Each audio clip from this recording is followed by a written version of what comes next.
TCG Pocket is earning less and less every month. Does that mean the game is dying? No. Like the title says, it's doing exactly what it was made to do. And I'm not trying to doom post because it's really not dying. Something else is going on here. Let's instead look at what real data shows us, and then we can talk about what that means for where this game is headed.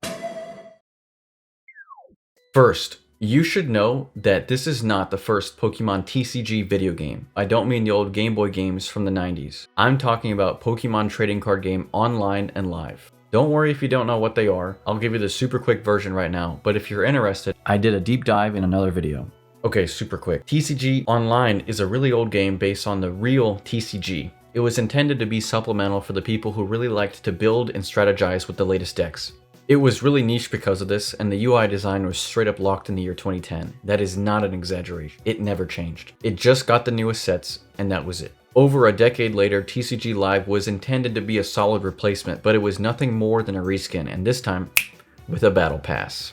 After decades of these games' minimal existence, the Pokemon Company realized that there was a gap.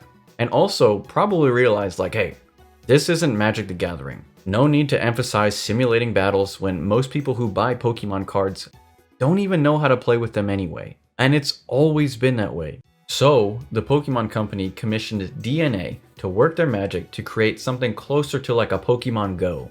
The result of which we know, TCG Pocket is way more approachable and appealing to a wider audience by focusing more on opening packs and building a collection, and the TCG rules have been super simplified so matches play quicker. TCG Pocket actually beat Pokemon Go in its first year revenue numbers. That's a huge accomplishment.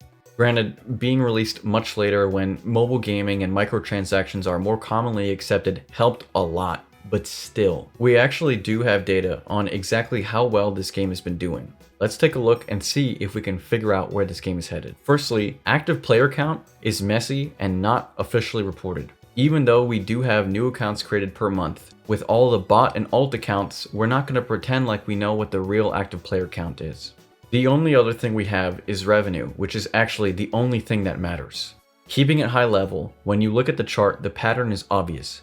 February, May, and August spike directly after the A2, A3, and A4 expansions. B1 was in November timeframe following Deluxe Pack EX, which is why it's more of a maintain than a spike, because everyone wanted Oak and still does. Now, some of the dips can be explained by release schedules, like for January and April, they look worse than they were because the sets didn't drop right at the start of a new month. The key takeaway here being that each new expansion peaks lower than the last, indicating that the game is at the least shrinking. Pocket still doesn't have basic features that people have been asking for from day one. Dark mode, faster menus, universal pack points, a campaign mode, and more. Instead, Pocket just has the same content loop of monthly sets and rotating events. And that should sound familiar, because that's exactly how TCG Online and Live, its predecessors, used to operate. The core gameplay works, so it never gets touched. New sets take priority, UX polish doesn't. People complain online, but nothing changes. The point being that we've seen this all happen before. So, what do we make of all this? I want to suggest a bit of a crazy hypothesis, that the game has been in a kind of maintenance mode for a while now, if not from the very beginning. Crazy thing to say, especially for a live service game? Yeah, maybe, but as player base shrinks, so too does the incentive of major updates with it. And with the game printing money regardless, from DeNA's perspective, why change anything? It's just easier to do nothing and win. As we know, anything Pokemon sells and doesn't require effort or quality. We've seen it time and time again on the mainline series and more. Don't let the trading update fool you. That was intended to be a launch feature that just got delayed. It's literally in the name, trading cards. Some of you might have heard about that big update we were supposed to get by the end of last year. Did we ever get it? What, 2-star trading that basically requires a third-party app for you to use just to find someone to trade with? Or the share feature, where someone on your friends list keeps sending you cards you already have for like the 4th day in a row, and you can't even communicate with them. Most live service games fall into one of two categories. First, the Fortnite effect category. Games that grow and evolve and peak long after launch. And second, the launch hype category. Games that try to make it into the first category, fail, and slowly bleed players until it's time to shut down the servers. TCG Pocket is strange because it's like it doesn't even try to escape the second category.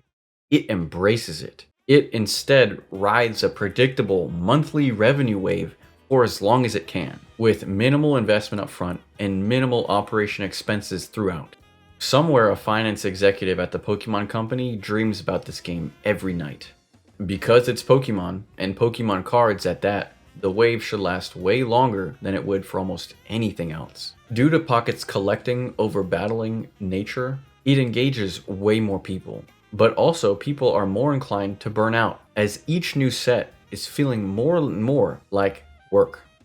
And this constant moving of the goalposts and small gameplay loop, you see all the time people complaining online that they just log in, open packs, and get the challenges done. Log out. Keeping the gameplay loop small, it's less time out of your day. Keeping the app on people's phones longer. But once that loop starts feeling pointless, people just stop playing. Personally, I've had to purge my friends list many times because so many people just drop off. It's looking like an old console era friends list. People have been complaining about the sets releasing too quickly, especially going from an expansion to like the A set. It's like, wait, I'm not done. At the end of the day, the game is not dying. It's stabilizing. There is nothing in the pipeline to replace it. It's still the highest revenue Pokemon app. We would have to see smaller games like Pokemon Masters get the axe long before this one. The launch hype is mostly gone, and they've been prepping this to be their lean money-making machine from the jump. If you pick up this game after a while, you won't be surprised by what you see.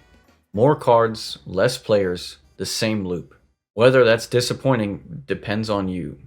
And with that, thanks for watching. And if you're also tired about how mainline Pokemon games don't get the updates they deserve, you should check out my last video where I break down exactly why that's the case with the graphics on Pokemon Switch games, but also why some people totally have it wrong about that at the same time. Super quick, please consider subscribing. Consistent uploads is the plan moving forward.